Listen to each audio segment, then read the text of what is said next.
Seja bem-vindo ao Jornal Regional.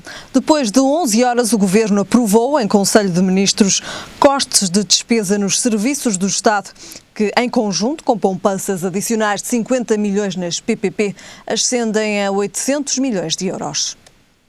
Redução das despesas com pessoal, bens e serviços e outras despesas correntes são os cortes que foram aprovados em Conselho de Ministros. Esta diminuição da despesa pode ascender a 800 milhões de euros e será sentida por todos os ministérios, mas de forma diferenciada, uma vez que este montante apenas se justifica com a colaboração de todos os programas orçamentais. A redução da despesa com pessoal, feita pelos serviços até ao final do ano, visa controlar as entradas de pessoal que estejam previstas para compensar as saídas que ocorrem por via da aposentação. Na sequência do chumbo do Tribunal Constitucional, foi também aprovado nesta reunião o pagamento do subsídio de Natal da função pública no mês de novembro, passando também os duodécimos a referirem-se aos subsídios de férias. Segundo o Ministro da Presidência e dos Assuntos Parlamentares, Luís Marques Guedes, esta medida pretende assegurar o máximo de estabilidade nos orçamentos pessoais e familiares. Esta regra aplica-se também às pensões. E vamos agora falar de um espetáculo que vai subir ao palco do Centro Social do Olival. Comigo tenho Conceição Oliveira para nos falar da peça Os Saltimbancos. Boa tarde, Conceição. Boa tarde. Obrigado pela sua presença. Como é que surgiu a ideia para adaptar esta peça? É assim, esta peça surgiu já na sequência de 3 anos de trabalho em que nós apresentamos já várias peças de teatro. E sempre que terminamos o grupo, que é um grupo composto por 25 jovens dos 6 aos 18 anos, penso que o mais velho já terá 18 anos, quando estávamos a apresentar, a estrear uma peça, já perguntavam qual é que ia ser a seguinte. Eu uma vez assisti a um espetáculo dos Saltimbancos de balé, era de balé, adaptado para balé, e sempre sonhei em adaptar essa peça. Em adaptá-la e ensiná-la. E finalmente surgiu primeiro na escola onde trabalho, no Clube de Teatro, e depois ensinei-a também lá com o grupo do Centro Recreio Popular de Arnelas, que é uma coletividade que faz este ano 60 anos e que são 60 anos de tradição em teatro amador. E querem dar também a continuidade com esta peça? E queremos dar continuidade com esta peça e é a primeira vez que estamos a trabalhar com jovens, porque os grupos de teatro, o grupo de teatro anterior era, sobretudo, essencialmente constituído por adultos, embora também ocasionalmente tivesse a participação de crianças e jovens, mas era um grupo essencialmente formado por adultos. Como é que é trabalhar com crianças? Digo-lhe que não é nada fácil. No mesmo momento passamos do histerismo à gargalhada, mas no fim é sempre compensador. Quando se chega, depois de muitas horas que se passa com eles ao longo de vários meses a ensaiar, às vezes aborrecimentos, outras vezes alegrias, outras vezes saímos de lá felizes porque chegamos ao fim e todos dançamos. No dia da estreia é compensador ver a alegria na cara deles. Estamos a ver algumas imagens aqui também a passarem. Estas são algumas das cenas que compõem este espetáculo Saltimbancos.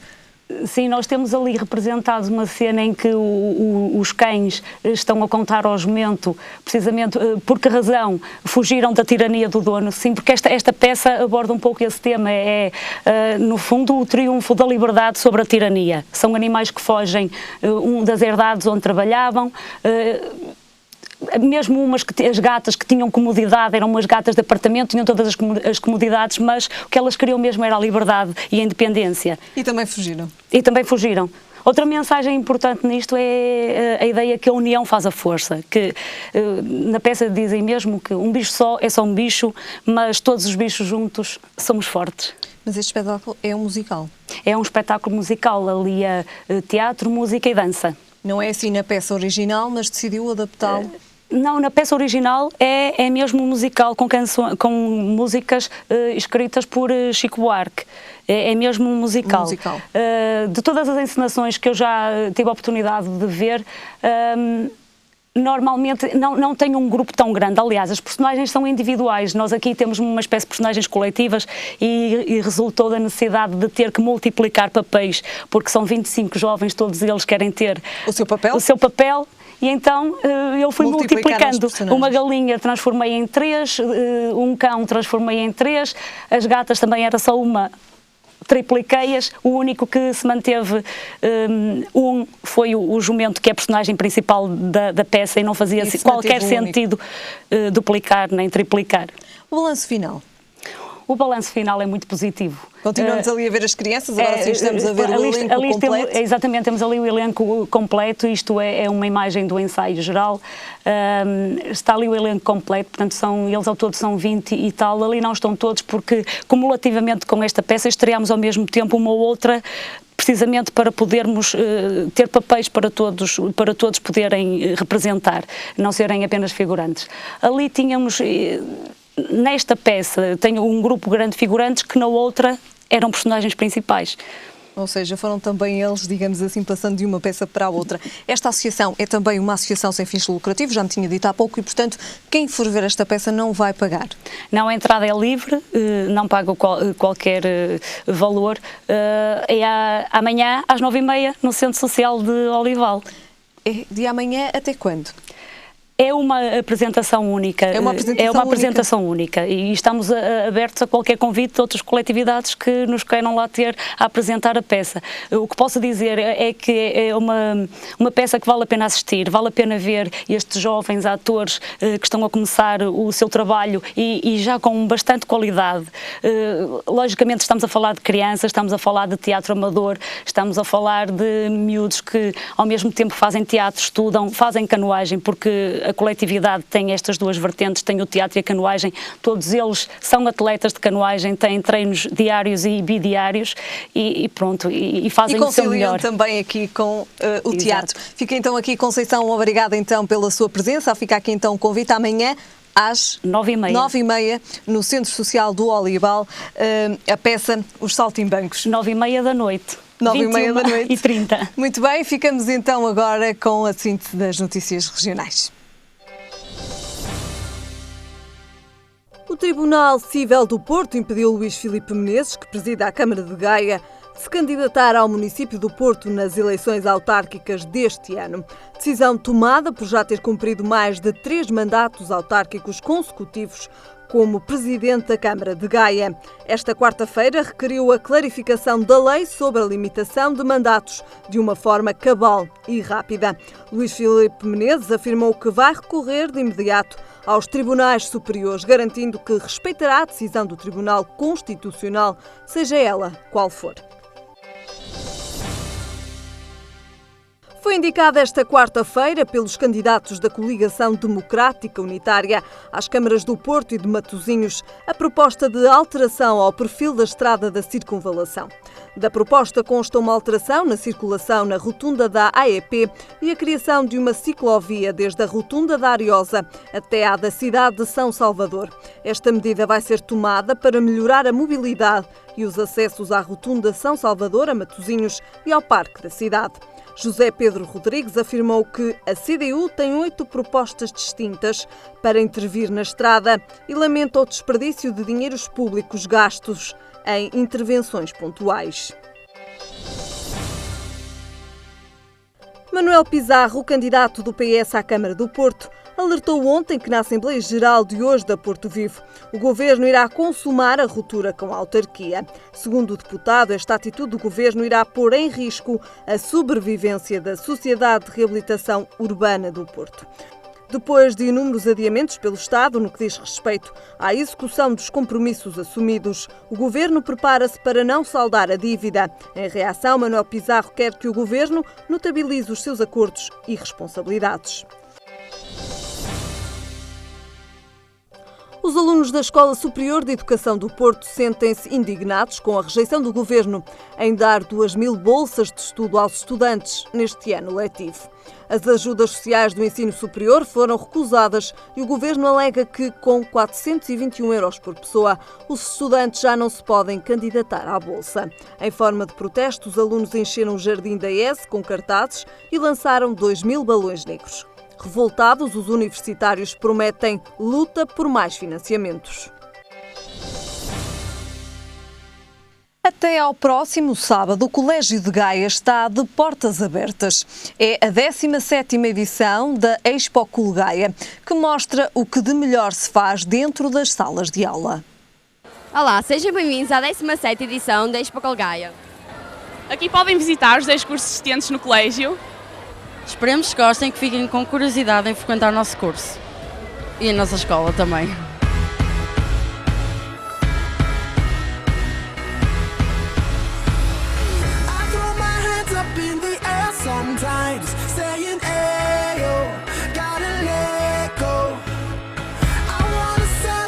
Bem, e é assim que o Colégio de Gaia nos recebe.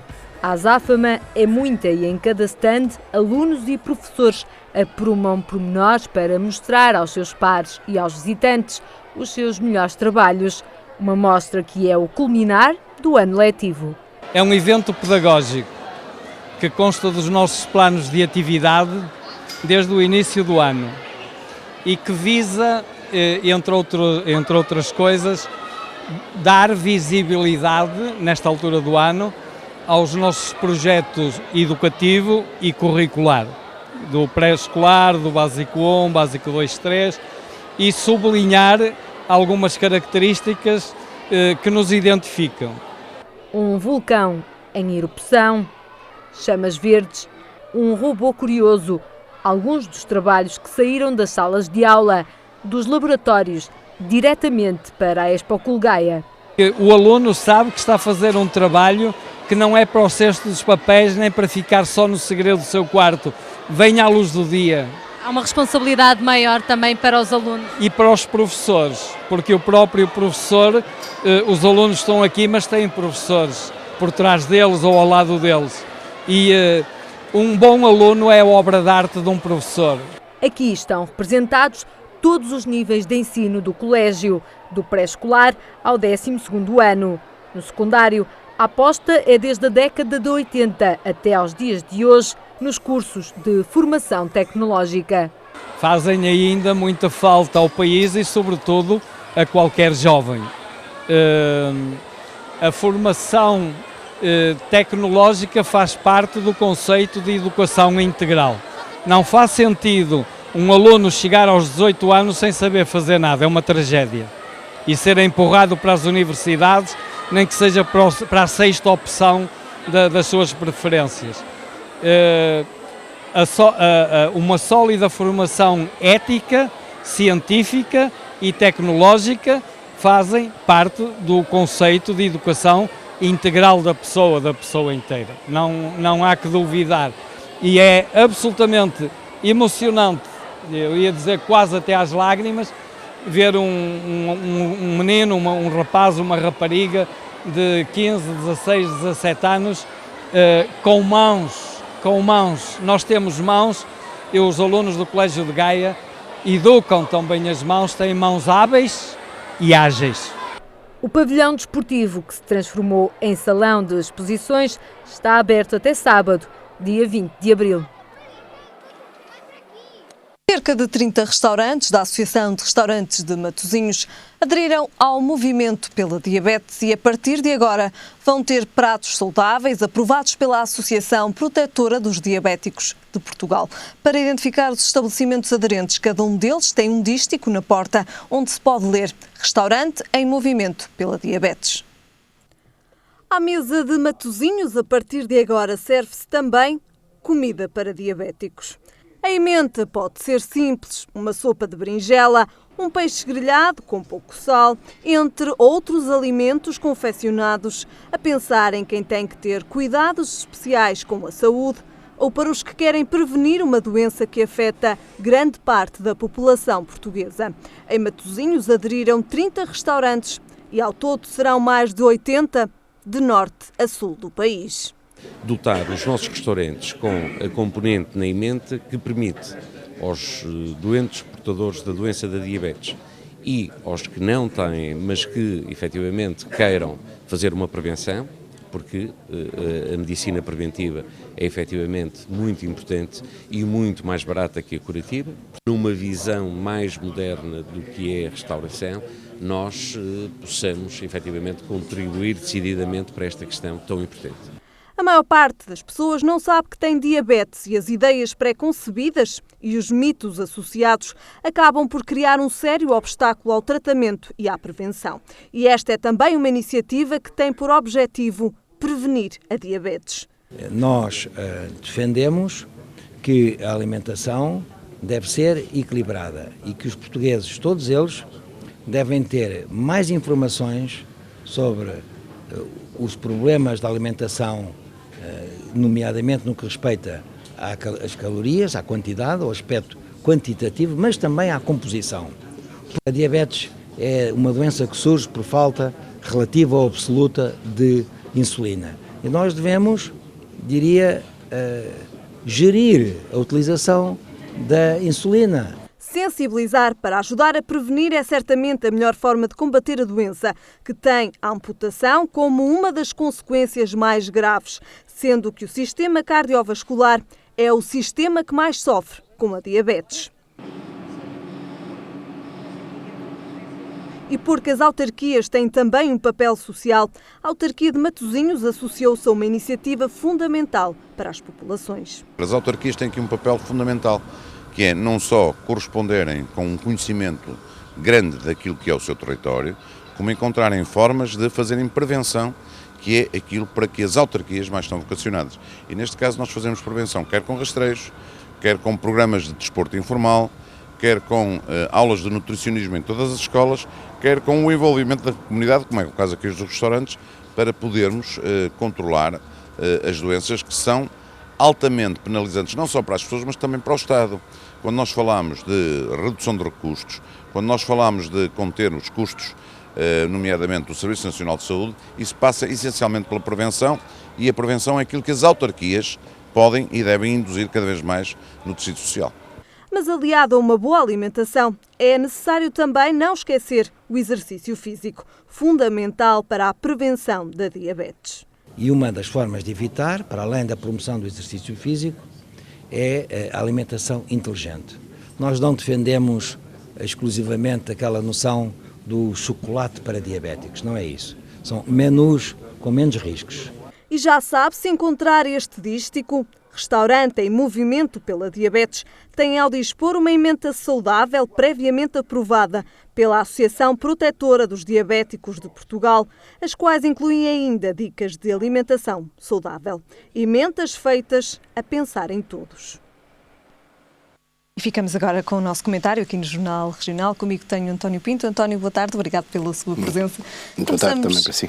Começamos precisamente então com o Conselho de Ministros, que se prolongou até esta madrugada de quinta-feira. No total foram 11 horas, onde foram aprovados um conjunto de medidas para um corte total de 800 milhões de euros. No entanto, foram pouco claros os cortes. Parece que sim. Eu acho que os cortes que estão apontados ultrapassam os 800 milhões. Mais concretamente, estamos a falar de cerca de 1.100.000 euros. 1.100 milhões de euros, perdão. De facto, há ainda muitas dúvidas sobre as medidas que vão ser implementadas, mas desde logo o que está previsto é que o subsídio de férias da função pública e dos pensionistas seja reposto. Parece-me que, de facto, o Governo encontrou uma solução para resolver este problema, empurrando o problema com a barriga. De facto, vai considerar que aquilo que está a repor à função pública não é o subsídio de Natal, como estava previsto, mas sim o subsídio de férias. É uma medida idêntica àquela que está a ser praticada no setor privado. Portanto, não tem aqui grande novidade, pelos vistos até é uma medida que não oferece dúvidas quanto à sua constitucionalidade, é aquilo que dizem. Portanto, já alguns relativamente a isto não temos dúvidas. Agora vamos ver, de facto, o que é que vai acontecer até ao momento em que está previsto o pagamento do subsídio de Natal, e se de facto até aí não vão ser encontradas outras alternativas para concretizar o corte à função pública e aos aposentados de uma parte deste seu subsídio. Vamos ver o que é que vai acontecer. Que, segundo podemos ler hoje também, será feito esse pagamento de subsídio de Natal em novembro. Exatamente. Essa é aquilo que é normal. Em novembro, pagar-se o subsídio de Natal aos funcionários públicos e aos pensionistas. Portanto, aí não há grande novidade. A dúvida é se, de facto, daqui até lá não vai haver, digamos, razões e motivações para outro tipo de soluções nessa altura. Depois, o corte também fala de cortar nas despesas com pessoal, exatamente, reduzindo o processo de substituição de funcionários que abandonam os serviços, quer por aposentação, quer por outras razões, e também a redução nas despesas com a aquisição de bens e serviços ou com outras despesas correntes. Em relação a esta medida, eu diria o seguinte: todos sabemos que o PSD passou a sua campanha eleitoral em 2011 a dizer que iria resolver os problemas orçamentais do país e, designadamente, o nosso desequilíbrio, cortando nas despesas do Estado, e concretamente dizendo que ia cortar nas gorduras. Nós passamos 2 anos desde essa altura e aquilo que se constata é que foram feitos de facto enormes cortes nas despesas dos serviços do Estado e em particular nos serviços de natureza social, como são a educação, a ação social, a saúde. Foram também aumentados de forma brutal, para usar a expressão do Sr. Ministro das Finanças, os impostos. E apesar de todas estas medidas, também elas brutais, nós continuamos em situação de incumprimento. Medidas que não foram suficientes. Portanto, as medidas, pelos vistos, não foram suficientes. E eu diria que quem conhece a situação dos serviços do Estado, sabe que eles estão já numa situação de ruptura. Basta lembrar-lhe aquilo que aconteceu no orçamento das escolas, que é uma realidade que eu conheço muito bem. O orçamento de 2012 baixou para níveis inferiores ao orçamento do ano de 2001. Portanto, recuamos uma década naquilo que tem a ver com o investimento público feito na área da educação. E eu, com toda a franqueza, já não vejo onde existam gorduras ainda para cortar. Creio que os serviços públicos, neste momento, já estão a comer a própria pele e eu diria que já estão a entrar no osso. E tenho dúvidas que isto venha a ser possível manter-se. Luís Moraes Sarmento deixou ainda uma novidade ao admitir em conferência de imprensa a implementação de um imposto sobre as PPP, caso o Governo não consiga poupar mais 50 milhões de euros. Como é que podemos encarar este imposto sobre as parcerias público-privadas? É verdade, surpreendentemente, o Governo vem agora colocar como hipótese para aumentar a receita e não aqui para reduzir a despesa, a criação de um imposto sobre as parcerias público-privadas, retomando de alguma forma uma proposta que o Partido Socialista fez em sede de discussão do Orçamento de Estado, em que de facto já tinha sido apresentada a proposta no sentido de ser criada uma taxa, um imposto sobre as PPPs e sobre o setor da banca. A verdade é que nessa altura foi liminarmente rejeitada esta hipótese, que agora está a ser retomada pelo Governo. Vamos ver se de facto como é que esta situação evolui, porque aquilo que hoje é verdade, amanhã é mentira, aquilo que hoje é mentira, amanhã passa a ser verdade, e portanto nós estamos perante, digamos, uma situação de grande insegurança. E, portanto, temos que estar na expectativa. Vamos ver se, de facto, se é possível obter um entendimento relativamente a isso. Ficamos, então, a aguardar também novos desenvolvimentos em relação a estes novos cortes que, então, ontem ficaram definidos em Conselho de Ministros. E Arménio Carlos critica a posição do Executivo em relação à concertação social e avisa o Governo está a amputar o país. É verdade, eu subscrevo essa apreciação feita pelo líder da CGTP, que de facto nos diz que o consenso que neste momento o Governo parece querer obter é um embuste monumental, é assim que ele o caracteriza. E eu diria que, de facto, também me parece que estamos perante essa situação. O Governo tem pautado a sua atuação em relação à oposição e aos parceiros sociais, revelando, em regra, um grande distanciamento em relação às suas propostas.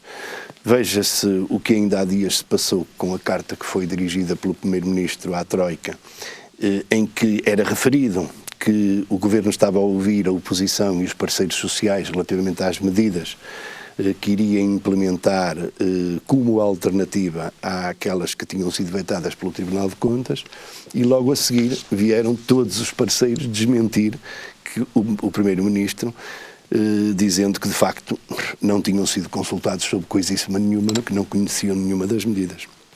Veja-se igualmente aquilo que se passou com o convite ao líder do Partido Socialista para reunir e discutir as medidas que iriam ser tomadas, reunião que foi proposta para ontem de manhã, quando de tarde estava já marcada uma reunião do Conselho de Ministros para decidir sobre as medidas que iriam ser implementadas. Portanto, há de facto aqui uma ausência de uma estratégia de diálogo. Mas que coloca o Governo sob desconfiança permanente. É necessário também haver aqui algum entendimento entre o Governo e, neste caso, também o PS e os parceiros sociais? Eu diria que sim, eu já disse que acho que isso que é fundamental. Acho também, com toda a franqueza, que neste momento os líderes dos principais partidos não estão à altura de serem capazes, é a minha opinião, tanto o líder do PSD como o líder do PS, não estão à altura de serem capazes de encontrar esse consenso. Distanciaram-se demasiado. E por outro lado, não me parece que nenhum nem outro tenha experiência, quer de gestão, nem experiência política, para serem capazes de encontrar um consenso, libertando-se das amarras que têm em relação aos seus partidos.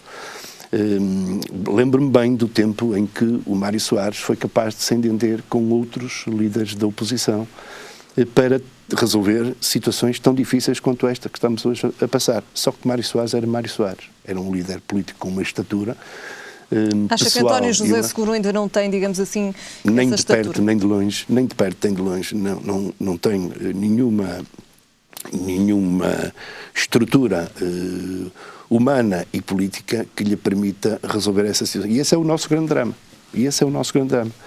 Eu, com toda a franqueza, reconheço que neste momento, e como penso que sabe, eu sou um homem próximo do Partido Socialista, portanto estou à vontade para dizer isto, penso que neste momento o líder político que reúne melhores condições para eventualmente desenvolver algum percurso dessa natureza é, por incrível que pareça, o líder do Partido Popular, que me parece ser aquele que tem uma estaleca política mais significativa para poder encarar um desafio desta natureza. E, portanto, e depois, a mim parece-me, apesar de tudo, que o Presidente da República é também um elemento fundamental neste processo. Ele tem não apenas a competência, mas também a experiência política e, digamos, a legitimidade para encarar um desafio destes e para sentar à mesma mesa os líderes dos três principais partidos e poder desenhar uma solução de consenso. É fundamental, é indispensável. Eu acho que o país exige isso aos nossos líderes e eles têm que ser capazes de o fazer. É claro que não podemos andar permanentemente nestes fediveres de reuniões que são... Estamos a terminar, António. E terminamos também com essa opinião de que de facto é preciso que também o Presidente da República tenha a capacidade para sentar então estes líderes. Eu tenho feito esse apelo permanente ao Presidente da República. Muito obrigada, António. Obrigado, voltamos a ver-nos para a semana. Muito obrigado. Ficamos então agora com o tempo para amanhã. E a norte é esperado céu limpo, no centro e sul céu pouco nublado. Quanto a temperaturas, o Porto espera uma máxima de 23 graus e uma mínima de 8. Em Lisboa a máxima será de 24 graus e a mínima de 13. E em Faro a máxima será de 25 graus e a mínima de 14. É tudo por hoje, já sabem, a informação está de regresso amanhã. Até lá, fique bem.